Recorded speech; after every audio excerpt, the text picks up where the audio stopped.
Welcome, Solara here. I wasn't going to do a reading today, but I've been having this song that keeps coming into my energy. So I wanted to pull some cards and get it out of the way. I was going to wait till tomorrow, but I just want to get it out of the way tonight, I think. The song that kept on coming to my energy is that song from Phantom of the Opera. I love that musical, but it's not something I listen to.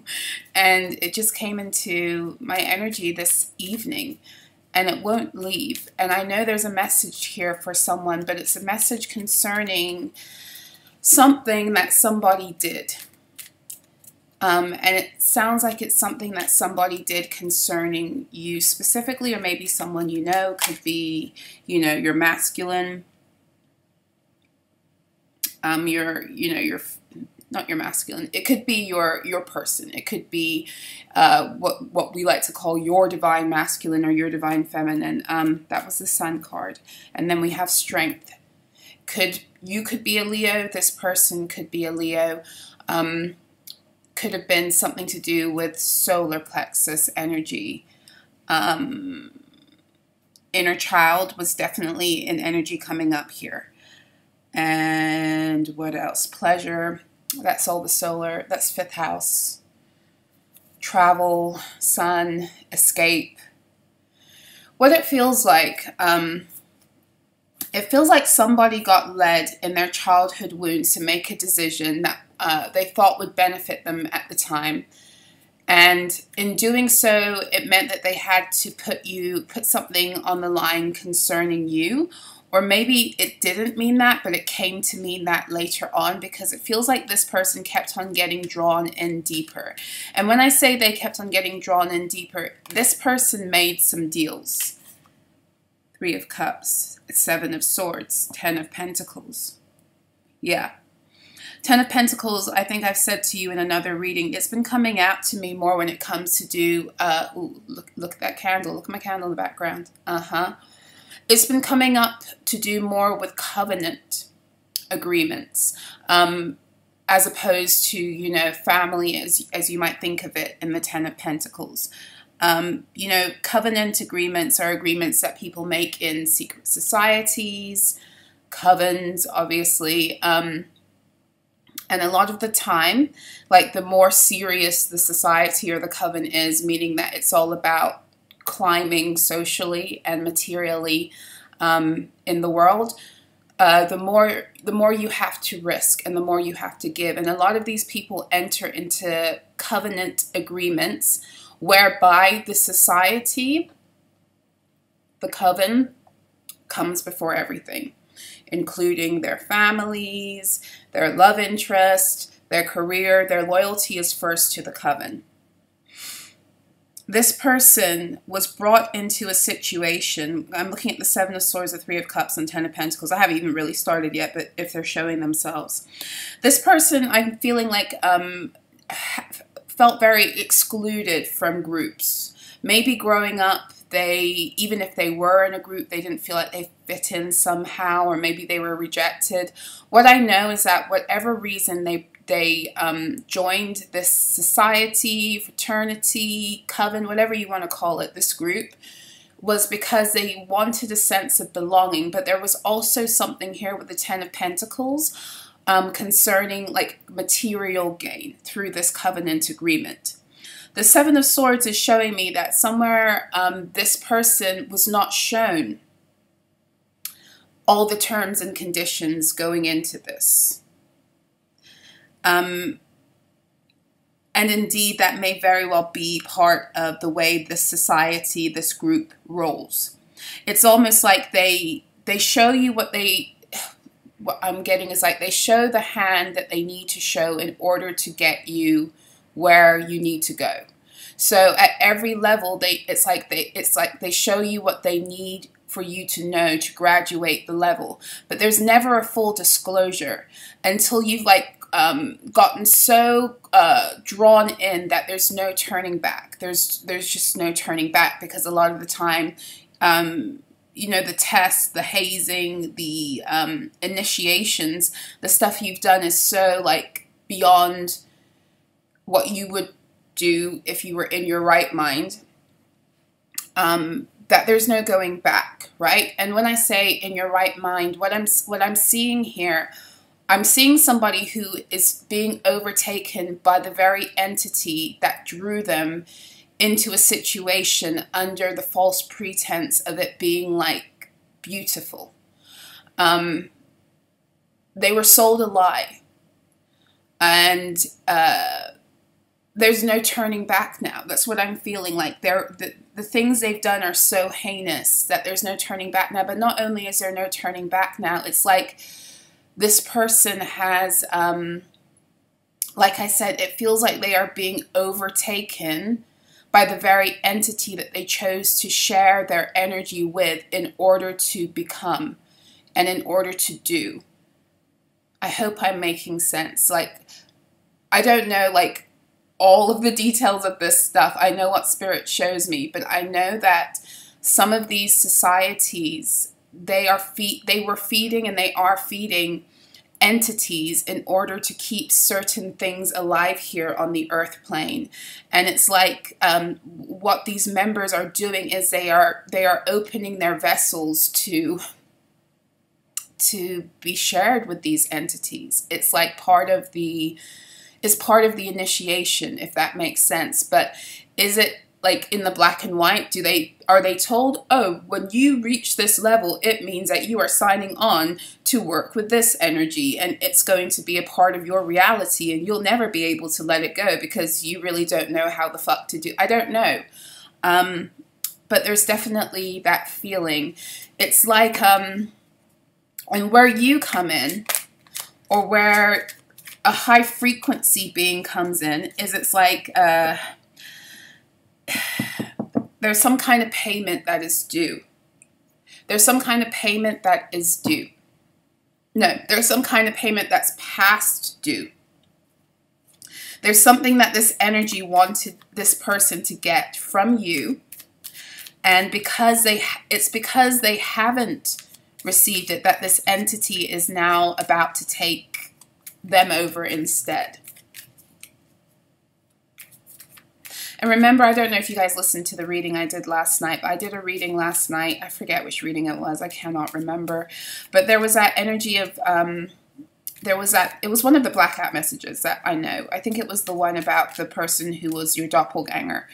But this is the one, this is like this energy of somebody having been stuck in a shell.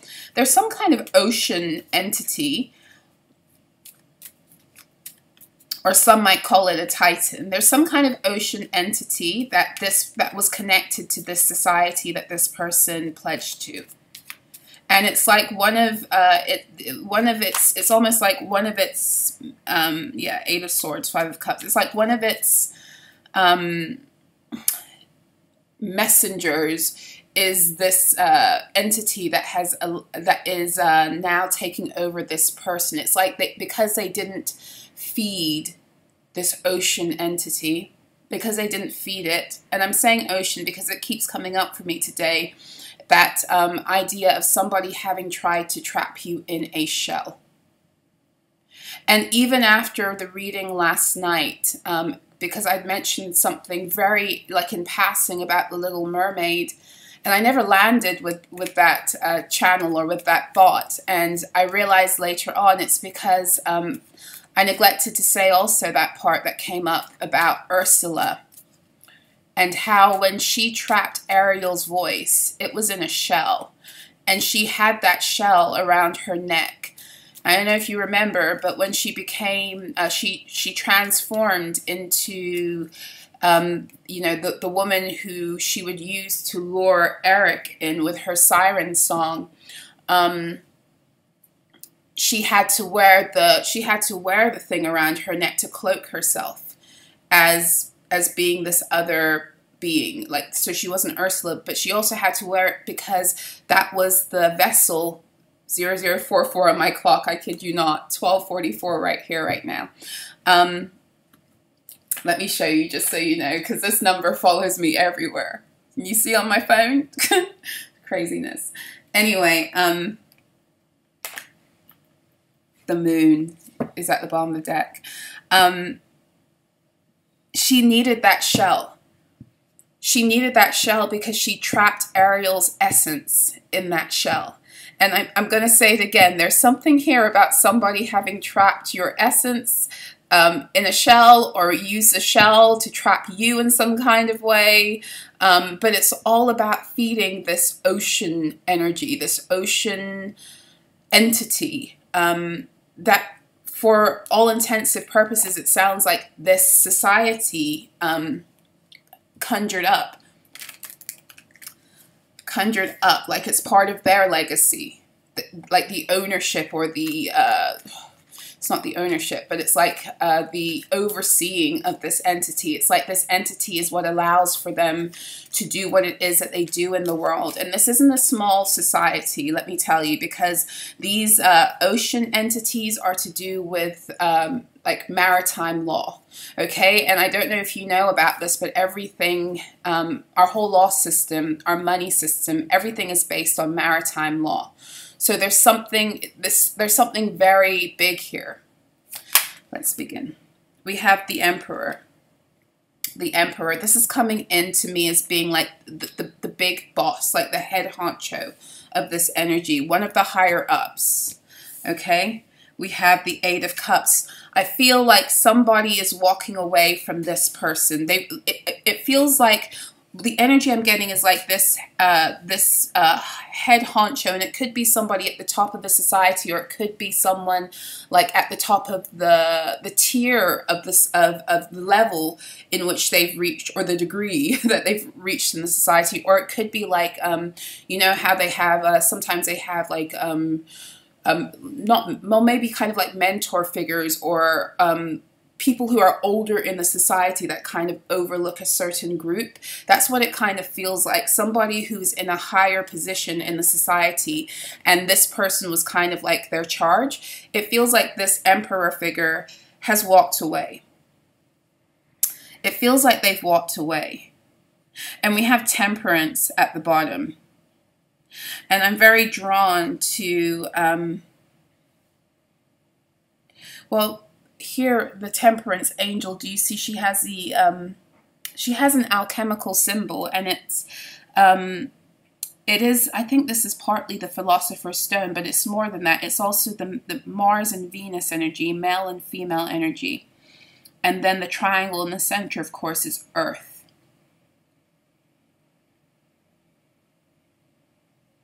This person wasn't able to get a crown.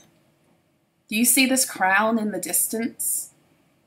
This person that has been, it's like this person's been sent away out of the presence of this Emperor figure. Okay? It's like they're walking away.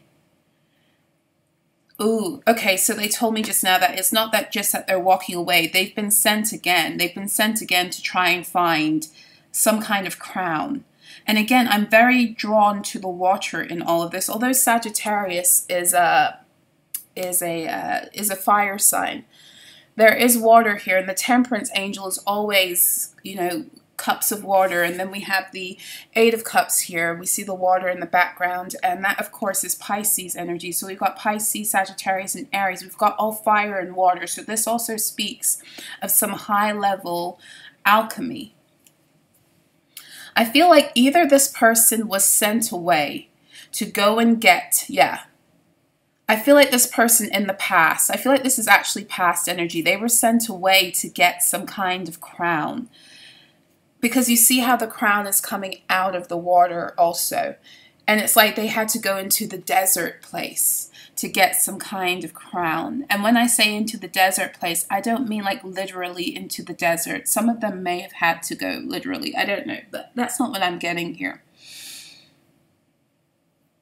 It's almost like they had to go out. What it is, it's almost like they had to go out of the, you know what this feels like? It feels like this was kind of some kind of initiation where this person was kind of being given their big break outside of the society without anyone like pulling strings for them. Like this was their initiation. Like, you know how like in the beginning of a situation, they might have had some kind of help. They may have been doing things like going through certain rites and initiation limitations, but they had like this person on their side, right? Helping them through. And this was their first independent venture to go out and get something. And they failed. They failed, and it feels like they were like banished out of, it's almost like they've been banished out of the presence of this emperor now because of what they failed to do. We have the sun. We have the sun and the Two of Wands. Why is the sun here? Two of Wands is at the bottom. That's something about beginning to go somewhere new. It's the beginning of an energy. Why is the sun here? We have the Empress.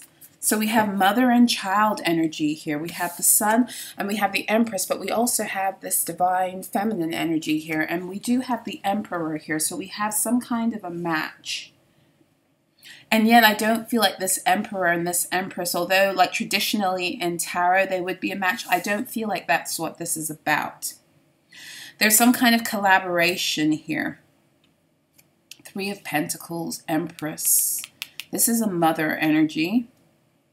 The sun is a child energy, but again, it's that Leo energy. It's the solar plexus. It's the connecting with someone's soul print. Three of Pentacles. Three of Pentacles. This person may... No. Let's see.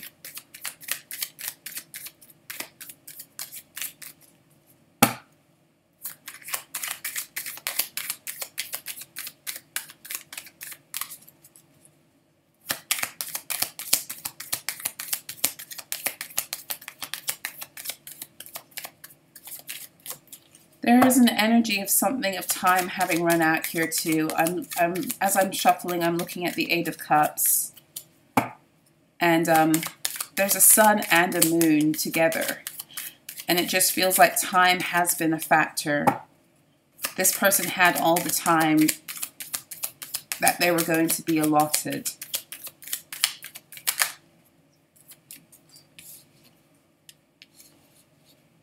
This is a lot of Leo energy. We have the sun, we have the Six of Wands, and then we have the Empress.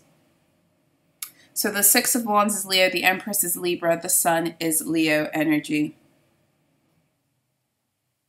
Again, I am very drawn to, I was saying it in a reading last night. I don't know if I articulated it very well, but if you look at this picture, these two cards, you'll see the sun. She has the sun on the horse are these golden like wheels or like flowers, and the Empress is covered in them too.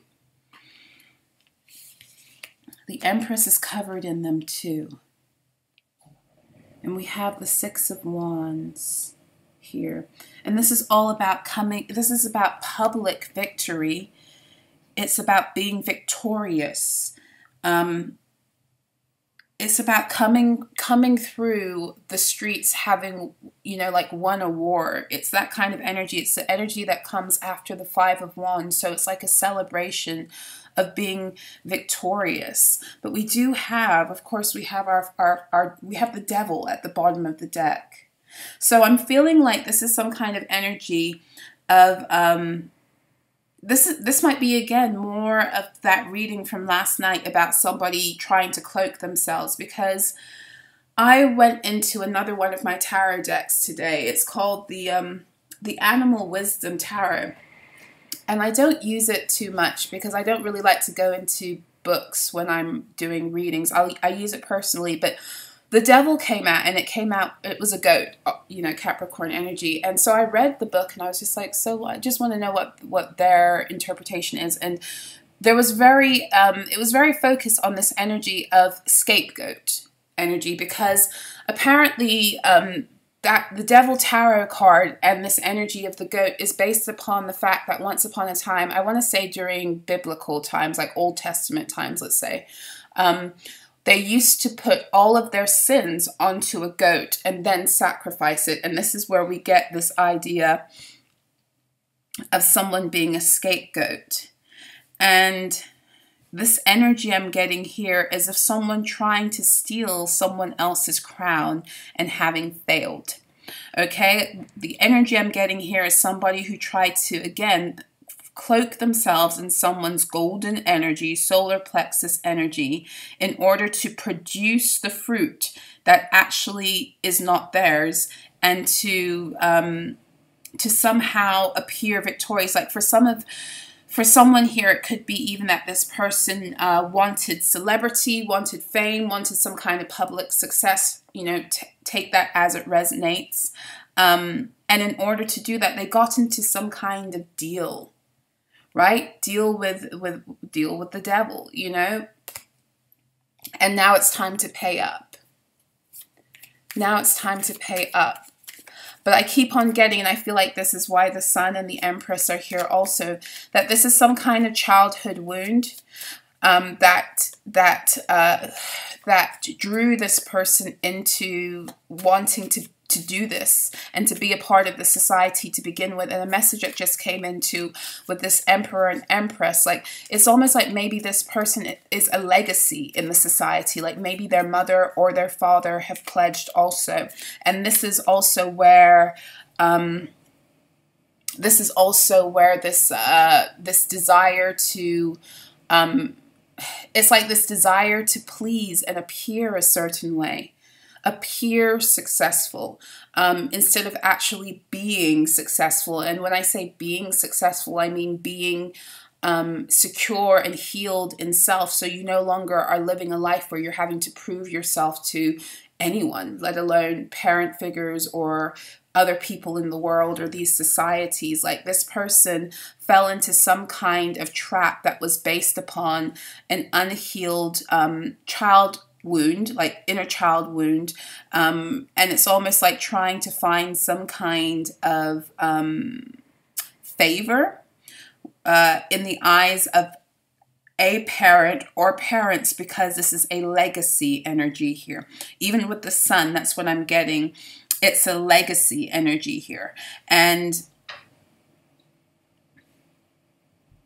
yeah, it's a legacy energy here.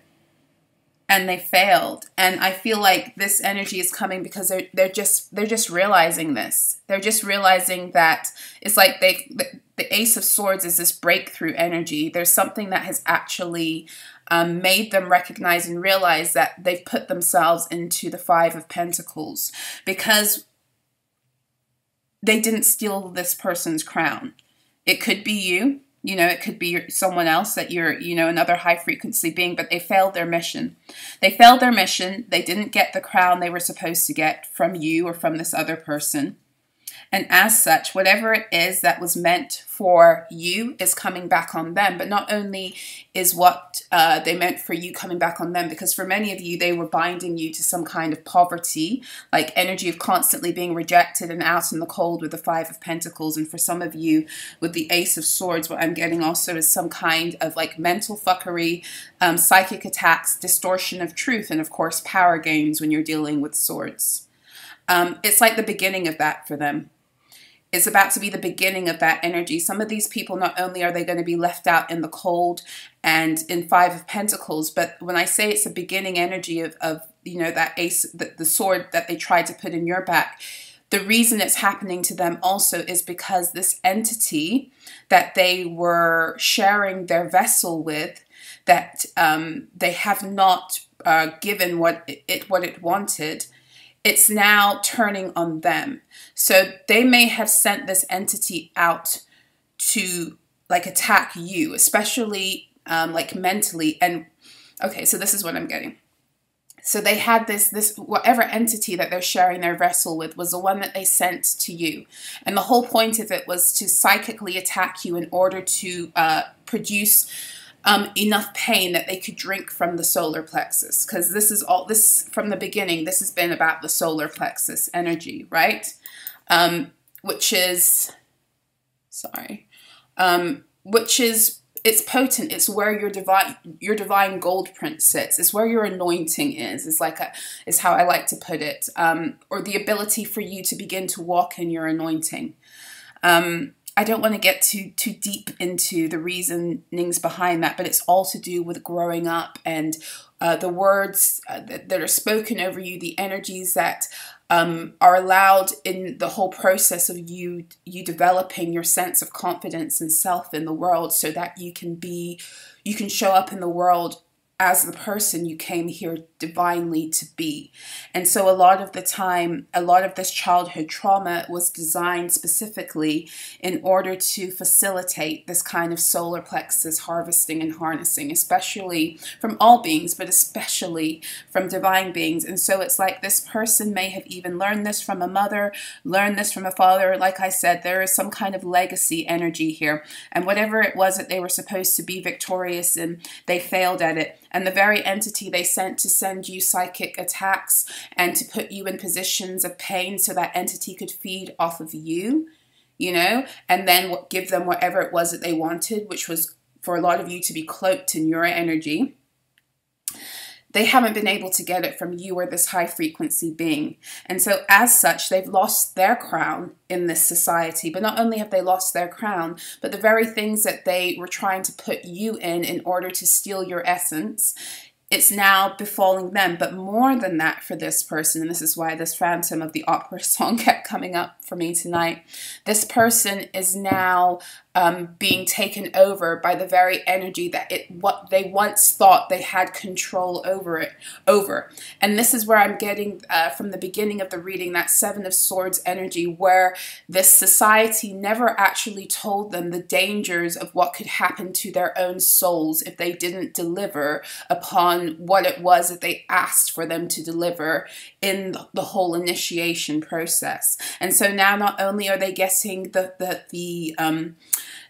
not only are they getting the backlash from receiving what it is they sent to you, especially as you rise into your own power, but also if you are returning to sender, or if your spirit team is returning shit to them, not only are they dealing with the backlash of that, a lot of like pent up energy that really is their own returning to them because they didn't deal with their own healing, and they tried to scapegoat and put it on you and put you in places of pain in order to feed.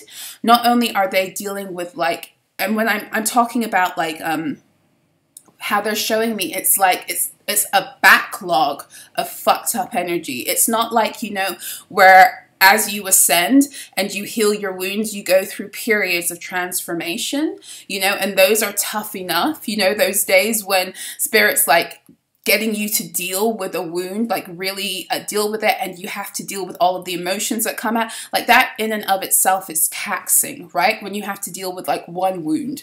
No, this person is like everything that they threw on you is getting sent back at them at once. So there's a magnification of this energy, but the point of the magnification of this energy is so that the very entity that they were sending on you can now feed off of their pain.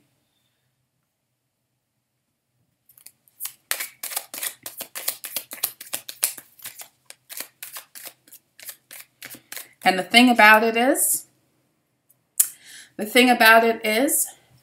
that this person only saw the gold. They only saw the gold. They didn't read the terms and conditions. They read the terms and conditions when it came to you or this other being they were doing it to. They knew what they were doing in terms of putting someone else in the Five of Pentacles. But they didn't realize that if they didn't deliver, that it could get this serious. There's something here about this person like not being in the know of the gravity of what would actually occur for them, for fucking around with things they have no business fucking around with. It's like they entered these deep, deep spiritual waters and they never were equipped. And again, I'm getting this energy of arrogance, like believing that they could get over on not only you or this person, but it's almost as if they can get over on the spirit realm.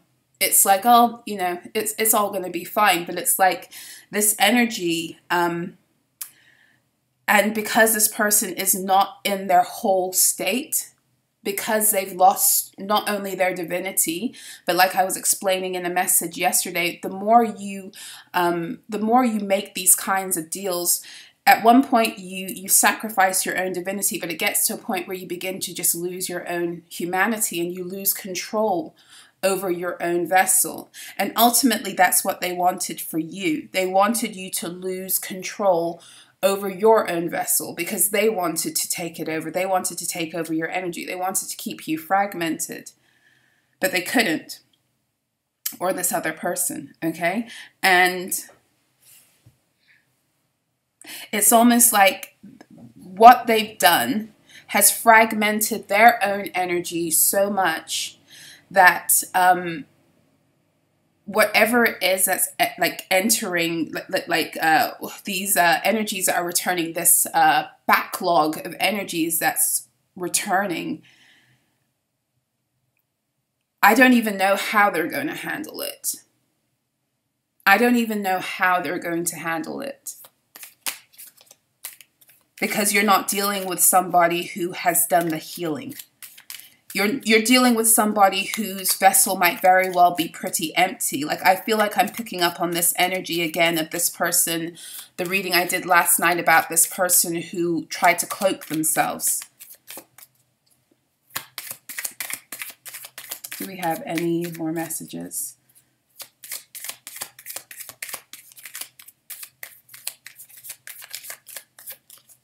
Yeah, the star just keeps on coming up. It feels like with this energy, with the star, I'm feeling freedom. The star card for me, it's that Aquarian energy, so it could have something to do with the new moon in Aquarius is coming up. It really does feel like a lot of this stuff is about to begin unfolding towards the end of the month. I believe that, well, we are in the 12th of January here where I am because it's 1 in the morning. And I believe that Mars is stationing to go direct today. And then we have Mercury stationing to go direct, I think, on the 18th or 19th. And then Uranus is stationing to go direct, I think, right around the new moon. So like, I think the 21st or the 22nd. And so by the time we get to the end of January, there will be no more planets in retrograde, no more planets helping us to reflect, no more planets pulling out the things of the past for us to know how to move forward in the new cycle. The new cycle will now be here. And I think this is why a lot of these energies are coming up right now, because for a lot of divine beings, the whole point of the recent energies have been to put us into divine alignment. And that's what the star energy means to me. It's about being in alignment with what has always been written in the stars for you. And the thing about these societies, people who've been messing around with magic and all manner of fuckery in order to mess with people's destinies, is that a lot of them were manipulating astrology because it was almost like they thought they could play God, and that what is already written in the heavens, they somehow could get it to be like mutated on the earth. And while they were able to get away with it for a while, and there was a reason why they were able to get away with it for a while, because a lot of this shit was needed in order for you and me, for all of us to be able to wake up and ascend. Like, these people have a real purpose in our ascension. That's why we have to be also grateful for them. But the point is that the time for that fuckery is up. And furthermore, all of these people at every turn have been given a chance to stop doing this, to turn around and, like that word, repent, to stop with the fuckery, to choose life. To make choices and decisions that honor the life force within themselves and therefore within others. But at every turn, they've chosen to try to sacrifice another person, and they didn't know the whole time. They were thinking they were doing it to someone else, but they're about to learn that they're doing it to self. Because this age of Aquarius is all about, we keep on hearing this energy of oneness, but people don't really get what that means. The whole energy of oneness is not necessarily being in agreement with everyone and every energy. It's so much deeper than that, but part of it is that you cannot do something to somebody else without doing it to self. you know? And when we begin to realize that and live like that, then we are actually allowing this energy to come forth into our lives. We're allowing what is written in the heavens, which is like, you know, divinely orchestrated and beautiful in every way. We're allowing it to actually be made manifest in the earth plane. You know, this is why astrology and our natal charts are here to guide us into who it is that we are, and what is available to us due to the positioning of the stars and the planets on the day, the hour, and the minute that we entered into this earth plane. It's a guide. And if you don't know your own natal chart, if you don't know what it means, and I'm not talking about even having to deal with an astrologist to do this. A lot of this stuff you can find out by going within. You don't have to understand and overstand astrology. You just have to learn to go within and connect with your own divine soul print. But if you want to see it in front of you with mathematical equations and estimations, it's been given to you in that format too. You get what I'm saying? So this star energy is this energy of you, or this high frequency being, having done the healing work that is required for the stars to now, it's not that they're aligning, they always were aligned. It's now available for you to tap in to that ability, as opposed to somebody else stealing it from you. But for as long as you were not claiming your own treasure, your own birthrights, your own divine truth, your own natal chart, then others were profiting off of it. And this person really thought that you were so spiritually dumb and spiritually inept that you would never recognize that you, for one thing, that you had a crown, and for another thing, that somebody else was stealing it, but they were wrong. And they were wrong all the way. And the thing about it is that they thought they were right. Like, there's something about this person here also feeling like this is part of like their own spiritual destiny. And it's like they're getting a rude awakening now. Like, your spiritual destiny will never consist of trying to steal something from another to succeed. That's not ascension. That's descension. That's not evolution. That's regression. 111 on my clock. I'm going to end it there. I hope this reading was helpful and insightful. If it was, please make sure to hit the like button. I'm about to get to your emails. I didn't get to them earlier today, but I will get to them probably before I go to bed. Thank you for your emails. Thank you for your comments. Thank you for your likes. Thank you for your subscribes, your donations. I appreciate you guys. Yeah, I will be back again soon with another message. I hope that this one has been helpful and insightful. Until next time, be well.